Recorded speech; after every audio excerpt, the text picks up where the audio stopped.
living for me wasn't working for me. And so like I knew it wasn't working. But Hey, that's really good. Living for me was not working for me. yeah.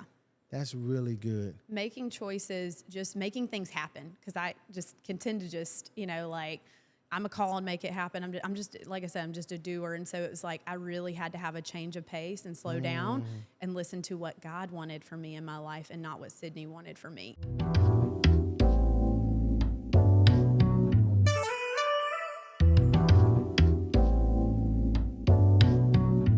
Hello, my friends, and welcome to A Conversation with Matthew. I'm Matthew Sanchez, and I am so glad. I'm so glad I can shout. I'm so glad that you chose this particular time out of your day to spend with me.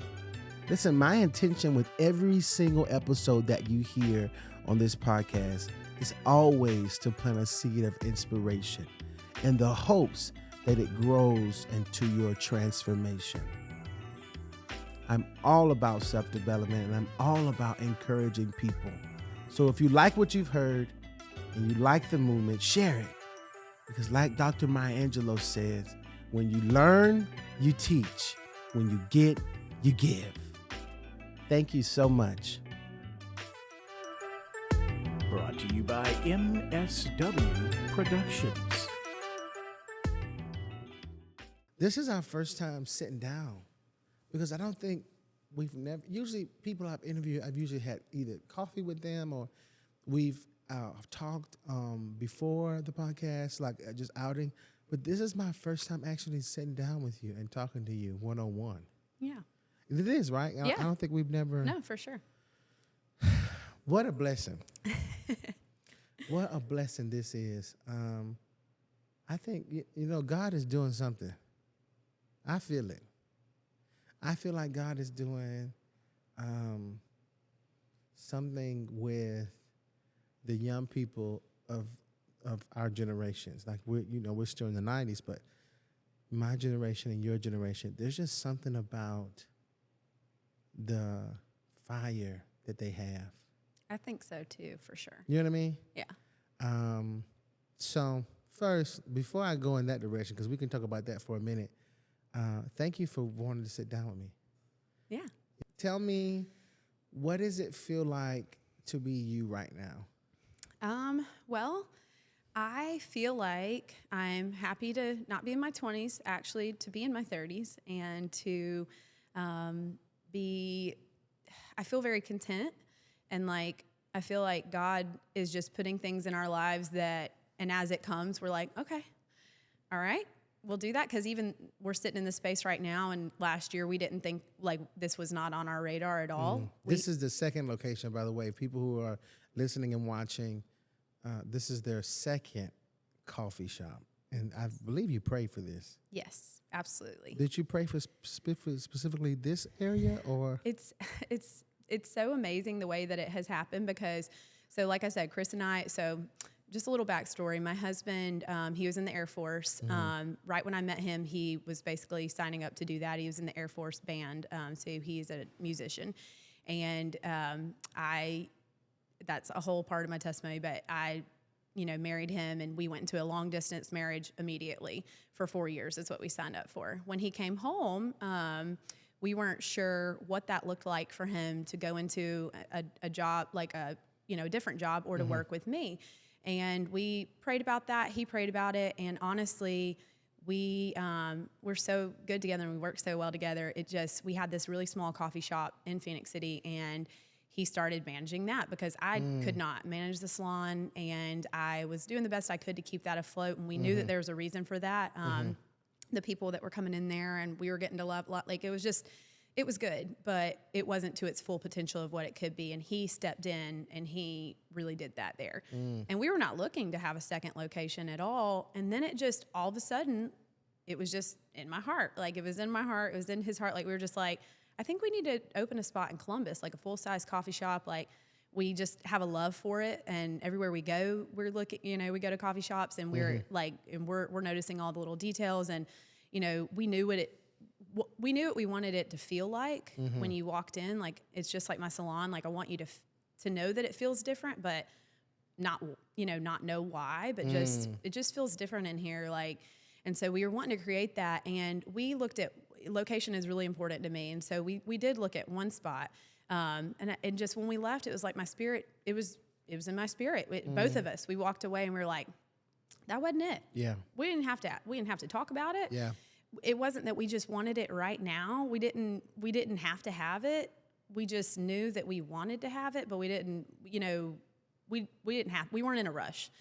And this opportunity came up to where basically we reached out to the people of, down here at WC Bradley, and we reached out to this company, and they were like, actually we've been given your names. We've been given that there was a young, entrepreneur, couple, Really? and that, this girl maybe owns hair salons. Like, I don't really know. They didn't really know who they were talking about, but they were describing us. And we were like, oh, really? Like, that's so awesome, And so we felt wanted and like that it was just for some reason, like just after meeting, we didn't know how we were going to figure it out. I mean, honestly, like financially, just nothing was like, we just had to have this right now.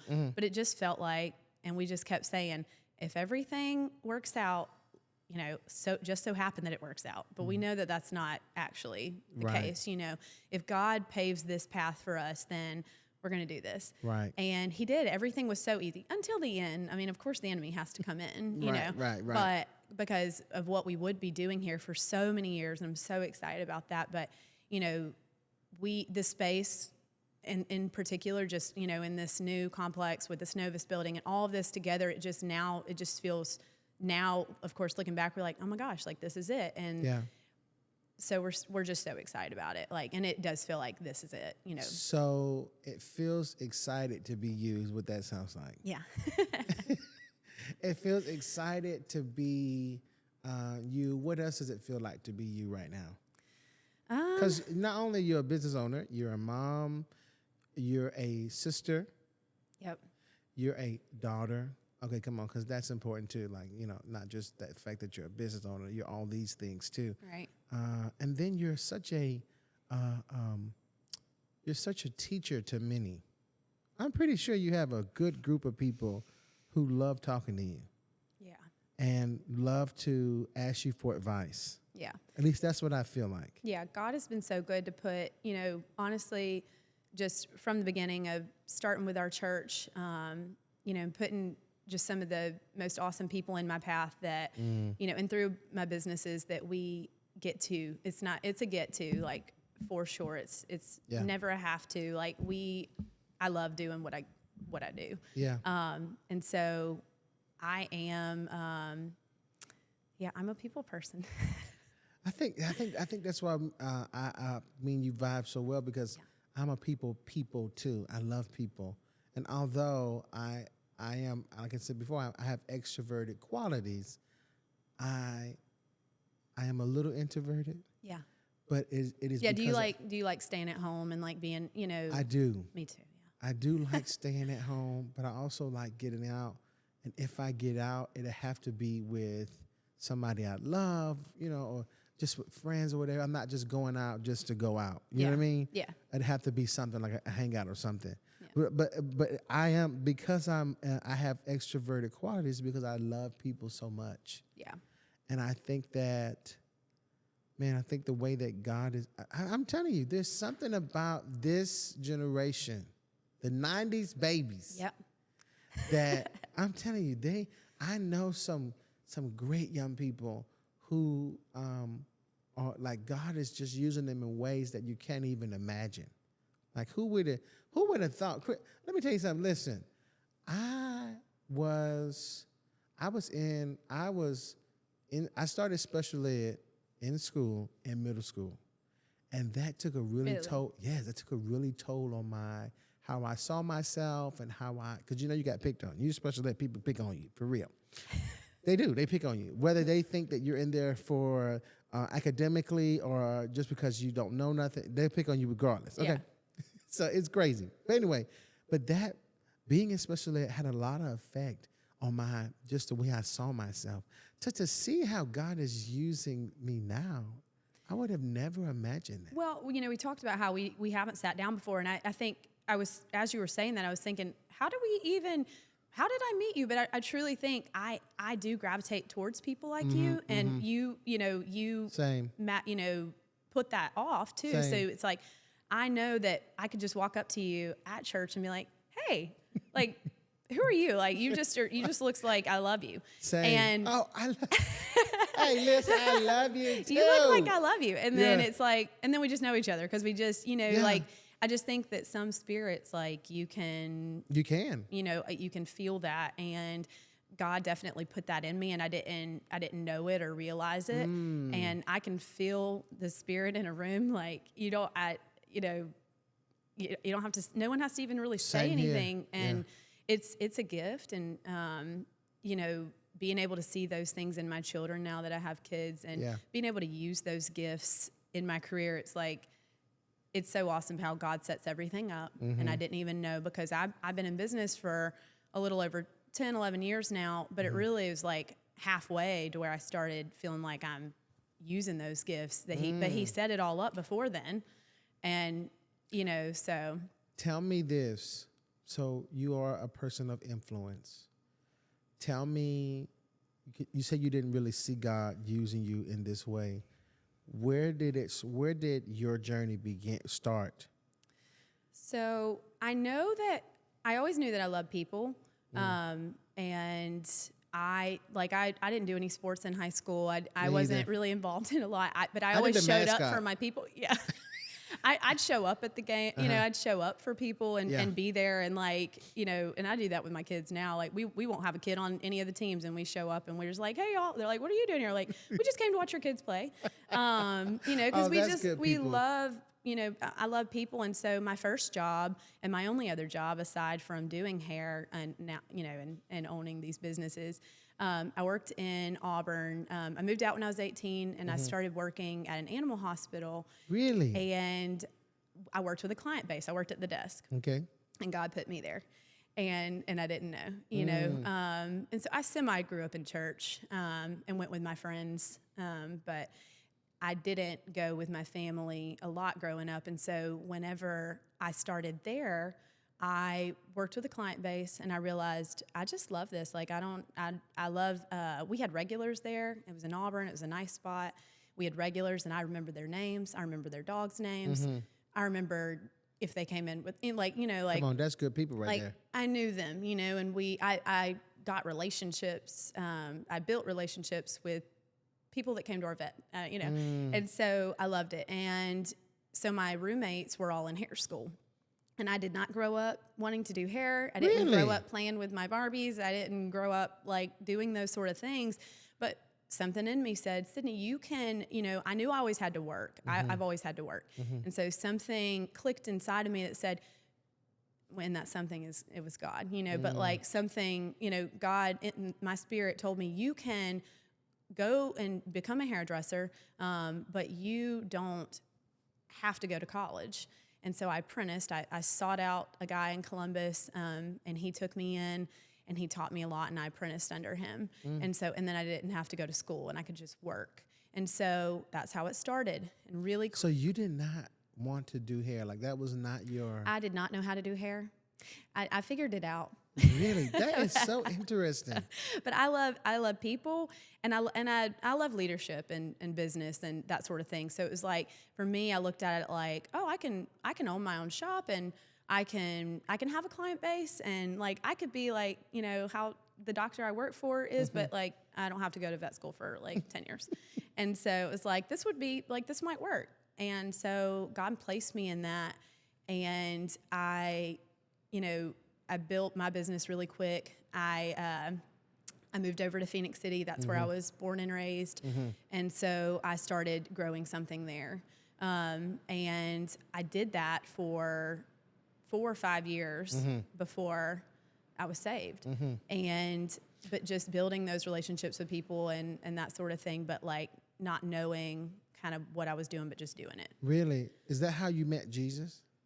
Well, I went through, I got divorced. Okay. So you were married around this time? Yeah, I was married. Okay. And I went through divorce, and it wasn't, I always say, like, it wasn't a bad thing. Like, I was with my high school sweetheart, and it Okay. just, and he's a great man. Yeah. But we went our separate ways, and I moved to Auburn, and I moved on to the exit that Highlands is on. Okay. And I didn't, like I said, I didn't go to church on my own, but I started going to church on my own. But you had already had Jules. And I had Jules and Jen. Okay. And I took them to church with me, and they were really little, really tiny, like 1 and 2, like little. And Wow. I walked in there, and it was very stressful, and I had both of them, and I remember that day because, I'm handing Jennings over the door, and she's like, no, like screaming. And I'm like, no, I'm going to church. No, I got to go to church now. And actually, you know what? I got to back up for 1 second, because the reason why I moved on that exit, and also one of my clients that goes to church with us, Lisa Harris, she was in my chair, and she said, you got to come with me. And she went in Auburn because the Columbus campus wasn't open yet. And she said, you've got to come with me, just come. And I just did, I am a doer. And so that weekend, I was like, I'm just going to go. And Pastor Chris preached on, being still and, doing things God's way and not your way. And I had truly been living like for me and like what I wanted. And it, like I named my shop Sydney Shop of Beauty. Like it was Sydney. And I just felt in my spirit that I didn't want to live for myself anymore. Yeah. And I started making changes. And it was, as soon as the Columbus campus opened, I started going. And I was actually driving from Auburn, but I felt like I knew more people and would have more community in Columbus. And I did immediately. Like I loved it so much. And I've been going ever since. And but so I say Pastor Chris and Church in the Highlands like truly changed my life and brought me to God. And hearing that message, I just started slowing down. Like I stopped just being such a doer. Like I got to do. Yeah. I got to do it for me. I stopped working for myself. Yeah. And I started working with the intention of serving. And it just, like I said, it just changed everything for me. Yeah. So you went from working a job, then you didn't go to her school, but you apprenticed under somebody, and then you got a divorce, and then you found Jesus. Yeah. How was it? What was it like in the beginning stages, as far as, so now you're going to church every day, every Sunday. What was that like? Like, was it tough? Was it hard? Or what did you think was gonna transpire? Or, you know what I mean? Is that did you understand the question? Yeah. It was hard because, like I said, I was taking 2 young babies there, and it was like, but I just knew I needed a change, and I knew that I, Needed something different? Living for me wasn't working for me. And so like I knew it wasn't working. But hey, that's really good. Living for me was not working for me. Yeah.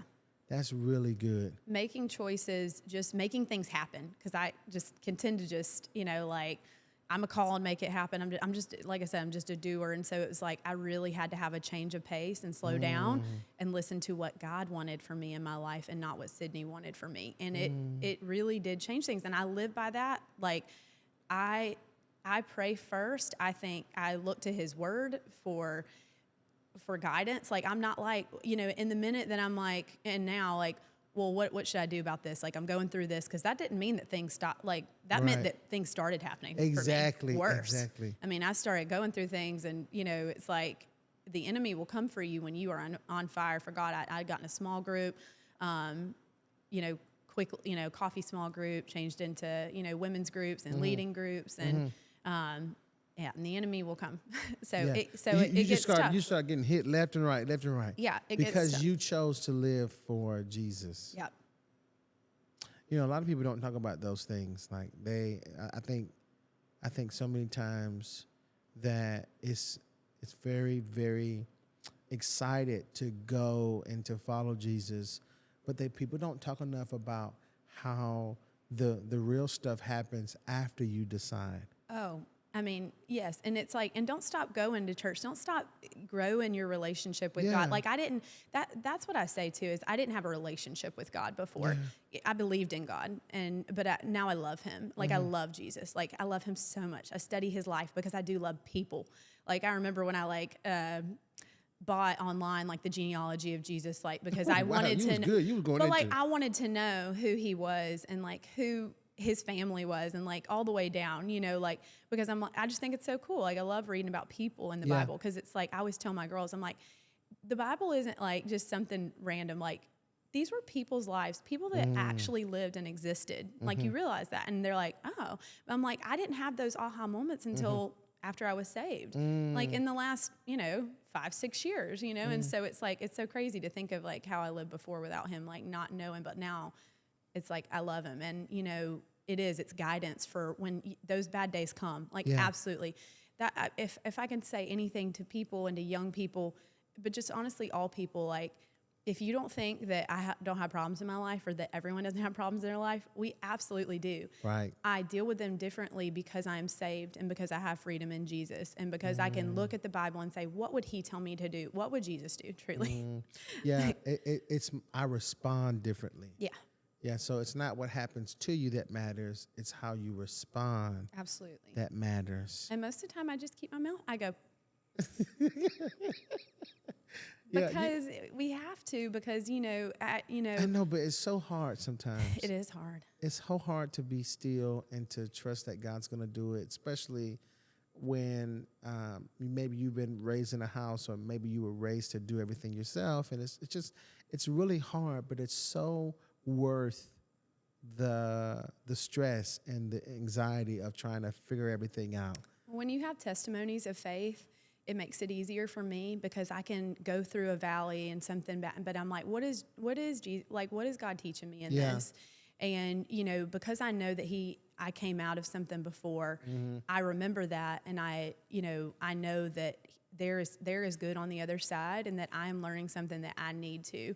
And that's not when I give up. That is when I draw closer to God, because I'm like, I sit at home and I cry and I'm like, what do I need to learn from this right now? Yeah, I think that I always go there, especially when trials or things happen in my life that some people consider bad or whatever. I think my posture for that is, all right, so this will pass, but while I'm waiting for it to pass, I wonder what is the lesson in this. Right. So things don't come to stay, they come to pass. Well, and being a person of influence, people will look and want to see how you're going to react. Oh, for sure. Yeah. Yeah. They and then they have this expectation of how they think you're going to react. Yeah.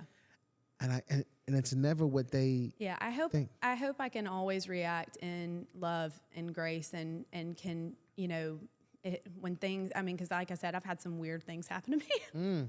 I've been through some things. Really? And, actually I'm like, when I go through things, I'm way less social online. I'm way, I kind of get down because I really am like in it at home, like figuring out, I'm not looking for like other people's validation. Yeah. Like I'm not putting it online and going, hey, this is what I went through today. And like, what do y'all think? It's like truly like between me and Jesus. Yeah. Right. Like, I'm like, Right. what would you do in this? Like, how would you react? Right. Who would you be? And like, I can't be perfect. Jesus is perfect, but it's like, I just want to be the best me Right. that I can be. And I truly want God to be proud of me through the trials and to sit still and be calm and listen to what he is trying to teach me. No, that's in good. it, because it is not, and like all of our pastors say, it's not if you will go through something, it's when you will go through something. Life is not perfect. And so, but I know that I was left this book that tells me what to do and how to handle things. And that's what I want to do. Yeah. And so that's how I feel like that's the biggest change I made when I was saved, like I said, because I stopped being a doer and I started listening. And people will say like, well, I want God to speak to me, like, Right. and I'm like, you have to listen. I Right. mean, he's not going to just say to you like, Right. hey, this is what you need to do. Right. Like, do it. You have to listen. And he is telling It's you. a hard posture. It's a hard. It's a position you have to be in order for God to speak. Yeah.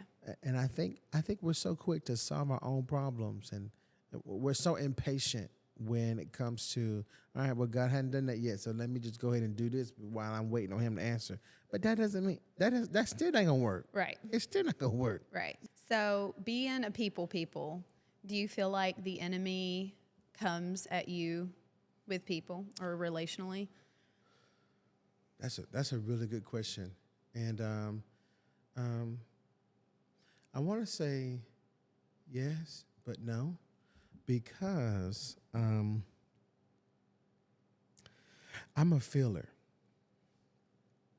I feel everything, and my uncle calls me sensitive, but that's his opinion. Yeah. But I just think that God has just gifted me with certain things to feel. Yeah. Like, let's say if one of my friends are going through something and I know that I've told them what I felt like the Spirit told me to tell them, and they did not listen. See, that's how it gets me. You see what I'm saying? Yeah. Or let's say they're going through something traumatic and they ask for prayer. It gets me. So sometimes, yes, I feel like the enemy knows that I love people so much that it kind of weighs on me a little bit when my friends or the people that God may send for me to pray over or have me to shepherd over. It, like, I feel like there should be a balance between, all right, well, I'm not going to carry it, but I am going to pray for it. But that's the hard part for me. So I do think that the enemy does that sometimes. Yeah. But it also, I think also it could be a win because it keeps me on my knees as far as my personal relationship with God. Right. Because in order for me to be such a shepherd type friend for them, I would have to have some kind of spiritual relationship with God. You know what I mean? Yeah. So that makes sense. Does that answer your question? Yeah, What about for you? I feel like absolutely, like, since I've been saved, I realized that the enemy comes to me through things happening in relationships that I have. I love people. I'm quick to open up. I always have been quick to invite people in, and that can get you hurt and that sort of thing.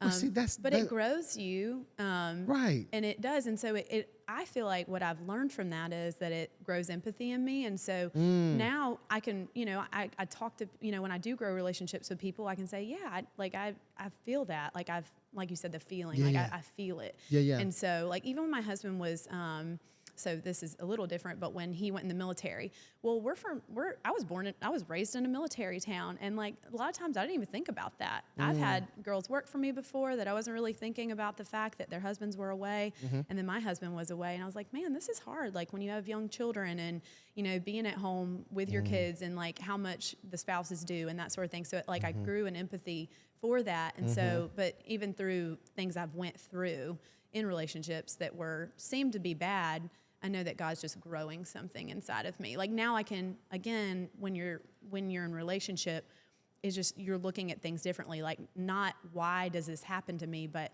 this is happening in me because it's growing something. There needs to be,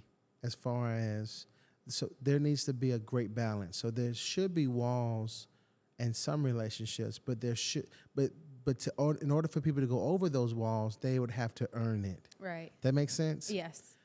Because you do have to be smart when you are a person of influence and people love you and people want so much from you. You do have to be extremely careful of who you let in your kitchen cabinet. That's what I call them my kitchen cabinet people. It's so true. These people know me. They've seen the ugly version of me. They've seen the great version of me. They've seen the crying my eyes out about something that really wasn't nothing, Yeah. But they also have permission to correct me and permission to tell me when I'm wrong. Well, And those people are small for me. right. That makes sense? Yes. So when I mentioned like with my business, how, just in the last 5-6 years, it's changed. I'd just hire anybody, we'd just do whatever. And in 2020, COVID happened and I lost about half my staff. People just decided to do their own thing. Like for whatever reason, I was devastated about that because then, but that was at the same exact time that I was starting to go to church on my own. And I just had a lot of change going on in my life. I was already married to my husband, Chris now, but like, it was just a lot of change. And I was extremely upset about it, but that's a testimony of faith for me because now God has put the most incredible staff in my path that accepts, my leadership and my Christian leadership. And, I could not be more thankful for that. And so like, he had a plan for that. He had a plan to bring those people in. And so like, just like that, you're saying with you, like you wanted that and it ended and you're like, well, but you understand that it wasn't the best for you. Right. It was not. And I think so many people get so trapped in, what they think should happen or what could have happened better that they've missed that. All right, this is it. What happened happened, and it's God's plan. Right, what not happened yours. happened. That relationship ended. That business opportunity fell through. It didn't work. That job, you lost that job. You lost that whatever. It happened. All right, so let's not stay stuck in a moment that is already in the past. Right. Let's focus on what God has in the present, so that we can move towards the future. When people come to me and they talk to me about, those sort of things that have maybe failed to them, or maybe look like a failure to them, they don't want to come to me because I've always given different perspective. I'm like, but what about what if it's this? Like, what if that? And I feel like that is what is different with me. And when people say there is something different, it's like, I'm not a negative person. But it's honesty, not negativity. And it's not being negative. It's just saying you really do have to keep your mind open and have an understanding of what Jesus could have for you, like what God could have in your life for you. It could be amazing on the other side. And you just have to trust in him. And trust is tough. Yeah. But in that season that I went through, I had some spiritual leaders say to me that, they were that God was pruning. And I was like, okay. And I'd never even really heard that. And, and it because it was painful and it felt so hurtful because they would say things, they'd say mean things. And I'd go, I don't think that's who I am. I don't think that's who I am. And then now knowing who God says who I am, I'm like, no, that's not who I am. But not that I didn't have room to grow. And so, but now, like I said, I have people around me that I can grow, and that they support my leadership and that they trust me. Here's the thing: it does not. No matter what the bad thing is that happened, it does not matter. It does not matter. What you should strive for in chaos and things that were sent to hurt you, what you should strive for is, what can I learn?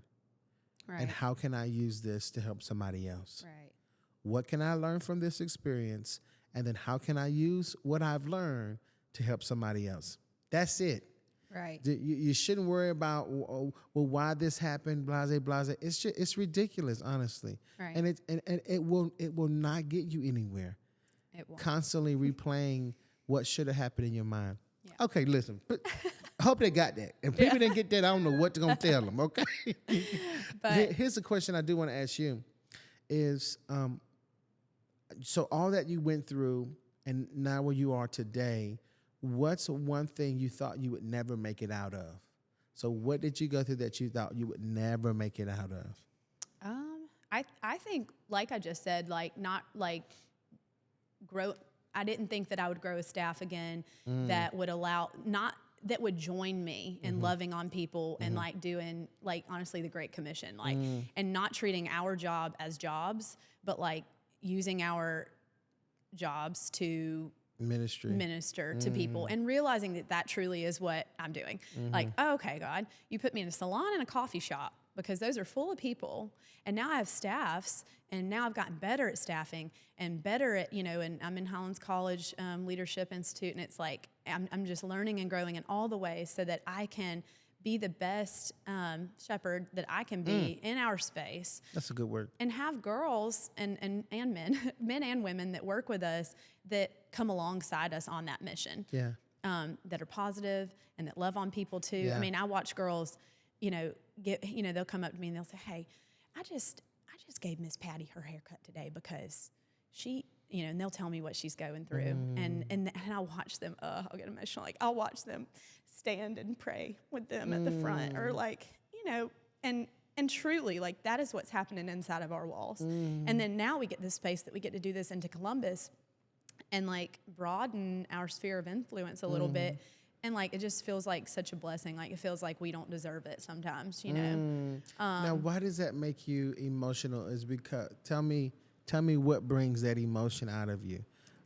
Well, like I said, I think it's because I didn't think I would get there. And then when you were able to look back, and that's a testimony, when you can look back and go, okay, I trusted you, God, and I learned all those things through that. And now I get to look at this, and not that the days are perfect. Again, like, we definitely go through trials, and we go through trials at our shop, or shops. But to be able to look now at, like, again, how I have a team of people that can. I mean, we had at our Christmas party now, between all of our shops, we have 30 something, and so and that's that many people that get to love on people and that get to just welcome people into our spaces. And so, like, I know that that's what God created me to be doing. And so, like, now it feels like awesome. I think it's so interesting that you had one idea and God used you in another way. Yeah. It's so interesting. All with people at the center, because that's what he wants us to do, is to love on people. And truly, like, that doesn't mean that we have all nice customers. Like, I don't, we definitely have people that walk into this coffee shop that are mad.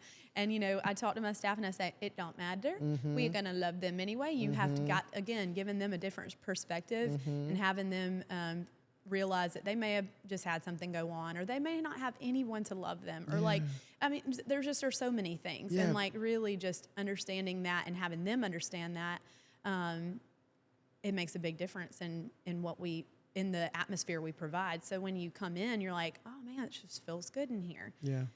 And that's what we want for you to feel. What are you learning right now in this season in your life?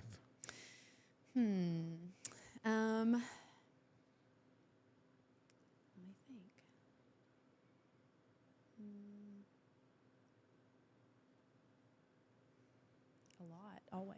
I'm just trying to think of one. I'm ADHD, so I always I always have a lot of learning. Me too. 12 tabs open at a time. I'm learning home and work-life balance. Okay. And, we have a young son, and being able to spend the time with him. He goes to work with me every day. Yeah. And so being able to, work is good, and we're doing all great things at work, but being able to be a mom and a wife at home as well, and to carry all of those things and to balance it, and how are you balancing that? Because you've got how many business? You got 3 or 4? We have 4. Last week I cooked meals at home every night. I was proud of that. Come on, every single night. What'd you make? I'm on Pinterest because I'm not my husband is the cook. He's incredible, but he is working so hard here. He is working sun up to sundown. So a lot of people don't, my husband, when I say he came from the military and he went into our space, our small coffee shop in Phoenix City, he has not taken home a paycheck. He has not paid himself. We have not paid him because we're just trying to build what we have and Chris. put it back in. I know, he's so good. Chris, and so now we're working hard here so that we can, do that. Do what you want to do, yeah. But it's not about money for us. And I feel like that is the difference too. I'm just not, I don't know, I've said, but I remember in high school I was college aged, but I didn't go to college. But when I was young in business, I had said before that I'm competitive, or I'm not competitive. And someone said to me, well, yeah, you are. You're definitely out there, doing this work, and and I was like, no, I want the best for everyone. And I just stay in my own lane, and I'm just not money driven, and I really have never been. And that also plays a good part into this, what we're doing here too, because we're just and Chris is the perfect partner for me. And so he has been working here sun up to sundown. And so I just knew last week that I needed to cook him meals at home. And, so that and he you could, did you make chicken and rice or something like that? oh yeah, we made chicken and rice soup. Oh, soup. Oh yeah. Oh, wow. Okay, that sounds And good. we did all kinds of stuff. I don't know, but I have to follow recipes where I was getting with Okay. that. He cooks and he can do it like he can just do whatever, and Yeah. I can't. I have to have a recipe to follow. I do too. I have to have not just a recipe, I have to have a video. Yeah. I can't look at that book and then they tell me what to do. No. I need a video. Even if it's a recipe I do I need every to week, right. I still go on Pinterest and look at my same recipe. Now, Like, let me tell you who's really good. You know Tabitha Brown? I don't think I do. Oh Lord, Sydney. You gotta get into Tabitha Brown. She's Okay. on Instagram. Okay. She's on not TikTok, but more, Lord Jesus. She's on Rest in peace, I know. Rest I in never have peace. been on TikTok, so I know. I saw you made Yeah. a post earlier saying that you Yeah. always for Instagram. yeah. Well, it's okay. It's It's okay. okay. It's gonna come back. Yeah, it's fine. back. All you out there, it's gonna come back. It's Oh gonna come. Jesus, calm down. TikTok is hopefully by the time this airs, TikTok has come back. Yeah. Because it's ridiculous. But People anyway, are really revealing an idol in their life. That's TikTok. Lord Jesus, just remove TikTok. But Tabitha Brown is really good, and then there's another lady on social media. She cooks really good too. So tell me this before we go on for a tangent about cooking because we got ADHD. Tell me. So you said you're learning work-life balance. Yeah. What is something that you would want? Let's say this. Let's say that your 10-year-old self is waiting in a room, probably a coffee shop. Let's say a coffee shop. Waiting in a coffee shop to meet with your now self. Yeah. What are you telling her? I would say just to truly listen to God for your next steps too. Like I'm not like we're so content. I said that earlier. We're not looking for people are already like I feel like we live in a time where everyone always wants the next thing. And I really learned over the last 5 years that I'm not looking for the next thing. I mean, I've had people already say to me, we just opened this, and they're like, what are you doing next? I'm like, nothing, I don't know. We're not sure. Yeah. So to live in the now, because we aren't promised tomorrow, and to enjoy what you have built and, and because there just was in a time in my life where I was just like looking for the next, what was the next thing? What was the next thing? What was the next thing? And it's like, now I'm really content with just living in what we have and with my family too, and enjoying those moments because they go by so fast. I have a 7 and 8 year old. We have a baby now. And so I'm enjoying him. I've seen the boy. He is precious. He's the best. And so he has taught me, and with the girls, they've taught me like just to live in that with them.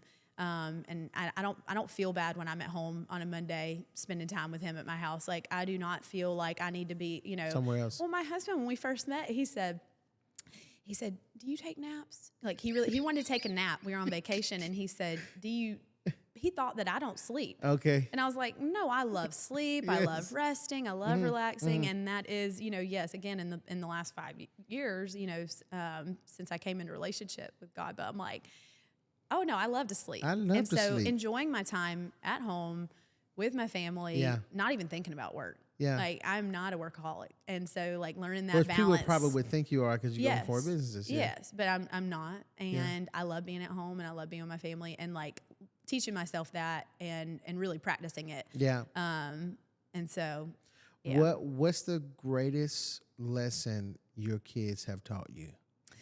Ooh, well, let me think. I know it's probably a lot because Well, I mean, of course, anyone would say patience, but because,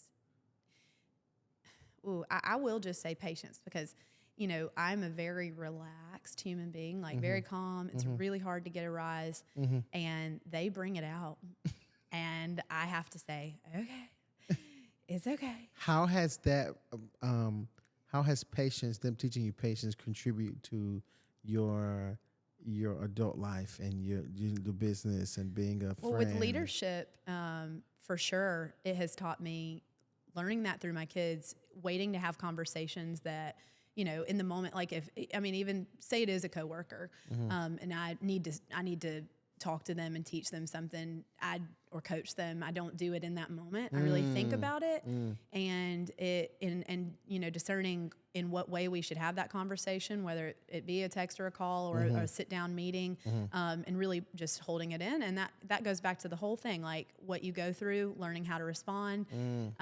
So learning how to respond and really taking that even home with responding to my kids. Because sometimes, I think all you moms will understand and can say, we want to let loose on them. But because we're teaching them and it's hard. Like it's a lot, you know, it's a lot to teach these kids. That's funny. I don't know why I'm laughing when you said let loose, because my let loose is a switch, a belt or something. All those things. And it brings out something in me that's not natural to me. Like I don't like getting there. And I tell them that. I'm like, why are you bringing this out of me? Yeah, please don't do that. Please don't do this. I will get you straight. But so it's actually a lot easier with my staff to hone it in because they, it's not quite the way it is with my kids, with my girls. But yeah, learning how to when to have conversations and how to have conversations with my kids and with my staff. So just working those leadership skills. Okay, let's say this. Let's say that there's a young person, a young woman specifically, who wants to start a business. So she don't necessarily have to be young in age, but just young to business. Right. What are you telling her as far as somebody who's been in business for how long now? 11 years. 11 years. What are you telling her? I would say that it doesn't happen overnight.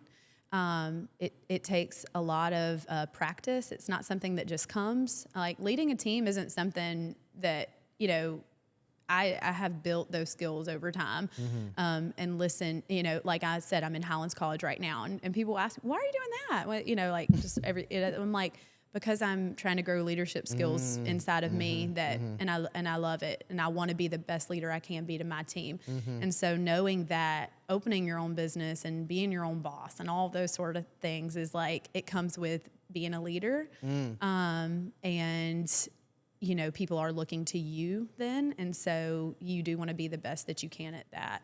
And maybe you're like, God can use you anywhere. Like, doesn't have to. Right. Absolutely. It does not have to be that you're opening your own business. Right, I feel like people, again, it's like, what's next? What's next? What's next? The ideal of moving and the ideal of what it looks like to be a CEO or business owner. And it's more hours than it, but wherever you work, if it's at a hospital, if it's at a school, being a leader, I think it's more so being a leader in any of that and being a spiritual leader to the people around you. You can minister to anyone. And when I truly realized that, when I was saved and I realized that this is my space that I get to talk to, I get to change the conversations, I get to lead the conversations. Something I laugh about with my team is I say, if something starts going negative in your chair or in the coffee shop, wherever, it's like, well, change the perspective, change the, say, well, I don't know about that. And then kind of change the conversation. And it's amazing how if you're a leader in your space, how you will watch the conversations change, the vibe change around you, and maybe make a difference in someone's life. And ultimately, our goal is to bring people to Jesus. And like, what better place to do that in your sphere of influence, whether that be in your business, in a coffee shop, in a hair salon, it can be anywhere. If you are a dog groomer, you can find a way to reach people. Minister to the dogs. And Come on. their owners, it doesn't matter where. And so just not worried about the what's next, but worried about what you're doing. Yeah, I heard a quote. I was at Coach Dury, my tennis coach. I call her Coach Mama or something like that. I call her Mom, something like that. And I was sitting down with a student, a previous student she had, because she had gotten married, and she invited me. And I was sitting down at the table with a whole bunch of her teachers, her friends that are teachers, because she's still a coach at Midland, by the way, Midland Middle School. And I'm sitting down with a previous student of hers and his grandmother. And I'm always in this state of interviewing people. At least that's how I feel. That's what they feel. I just feel like me asking them questions and trying to create conversation to see if I can learn something. Right. But anyway, I was asking the similar question, like, what do you do? What would you tell somebody young who's starting something? And she was 80, I believe, or a little bit older. I'm not sure how old his grandmother was.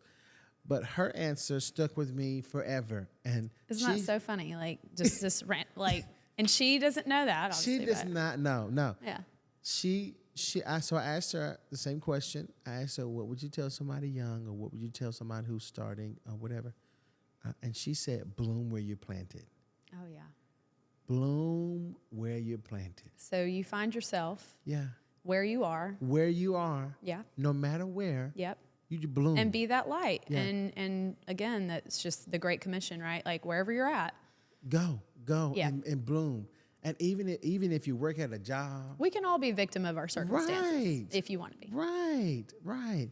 And if you work at a job you don't like, or you have someone you don't like, maybe change the way you think about it. Yeah. And it'll help you. Perspective is everything. Yes. And I would say that to anyone young or my children. I'm always like, well, maybe if you think, again, people are like, okay, Sydney. I'm like, well, maybe if you thought about it like this. Yes. And it's true though. And so that's how I live my life. Me too. Bloom yeah. where you're planted. Yeah. So I never pass up an opportunity to talk to somebody ever since that conversation.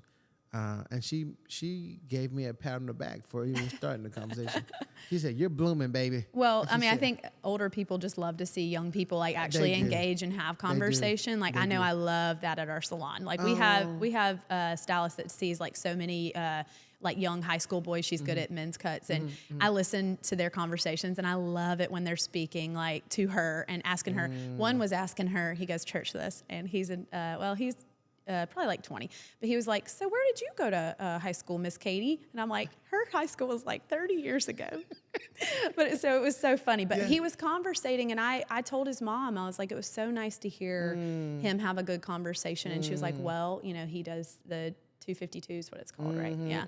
And she's like, he's been actually working on that and growing that in him. Wow. And I was like, oh, I love that. And so we get to witness a lot of good conversations too. So. And then the fact that you've created a space where people can not only get their hair done or you drink coffee or meet together, but you've created an environment that people can walk in one way and walk out another way.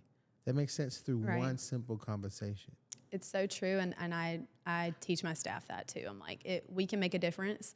And it seems like we're in Phoenix City, Alabama, but you can do it anywhere. Anywhere. Are you from Columbus? I am. Okay, I'm cool. Columbus, born and raised. Well, I'm so thankful that I got to meet you.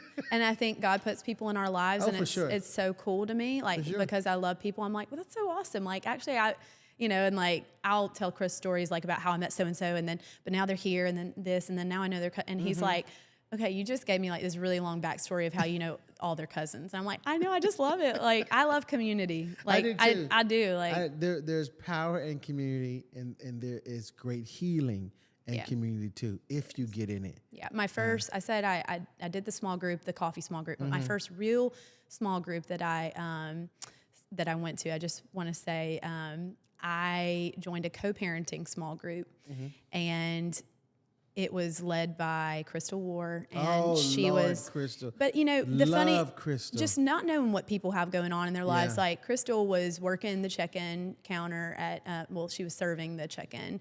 And I just was like, she's just so beautiful, and I'm going to tell her that. And so I reached out to her, and I was like, I don't know you, but I want to be your friend because you're just so, like, you just something about you. And I didn't know that she had also been divorced, and that, we would go into that season together of, co-parenting and learning how to navigate that. And I have been with her since, she met her now husband, and since I met my husband, Spud and Chris, and like the whole thing, like, started at this small group, that we, and like walking through life with these like women that we were in that one small group together. So that was like it might've been 2020. So after maybe church resumed and all of that. Crystal too. Yeah. And so that's just been a special relationship for me. And I love her so much. And I met her through our church, and just hopping out on a, whim and saying, you just look special to me. And like, I don't know why. And like, now our lives have been intertwined in so many different ways. Come on. Yeah. So. Yeah. God can do that. God can do that. Yeah. And the only way healing can come through those kind of experiences is that you are open Right. to the experience. Yes. So you're not guarded off or Yeah, you don't think it's weird. Because people always say that, like, well, I know this is weird. I'm like, that's not weird. No, don't feel like that's weird at all. The best decisions you will make for your life will always come out of a place of uncomfortability. Yeah. Of you getting out of your comfort zone, Right. and trusting that God has you. Right. That's where life change happens. Yeah, because none of this has been comfortable. Like starting a business, it comes with people coming at you, like even people saying not so nice things. I mean, even in even with the seed, we've gotten already bad reviews, and we have to, take that, that sort of negativity and Lord, you should see how they talk about me online. Lord, I'm telling you, I've been called everything, but holy. But I just really don't care, because like when you change your perspective about what, because I am a recovering people pleaser. And when you are truly changed and you feel free of whatever that may be. And for me, it was what people thought about me. I care what people think. Like I don't, I want people to, but sure. I don't harp on it at all. And so, changing that perspective and not being afraid, and knowing what Jesus says about me. For sure. I have to remind myself in those moments when someone says, well, you, and I go, okay, well, sounds good. Here's what Jesus says. Here's what Jesus said. And it's okay. And it comes. And when you put yourself out there, it can be scary because I know that it comes with that. But if you are strong and you are truly in relationship. Yeah. I know I'd watched you guys, you in LA, talk about that, like being truly in relationship with God. It just changes the way you feel when someone does say something. Yeah, it does. And I prayed about it a lot. It does. And it changes, it changes how you see trials and tribulation. It does. Right. Yeah.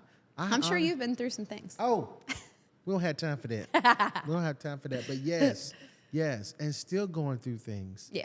But it is because, and I don't know, but Sydney, I just have a level of faith that I don't even know, like, who in my family I got that from.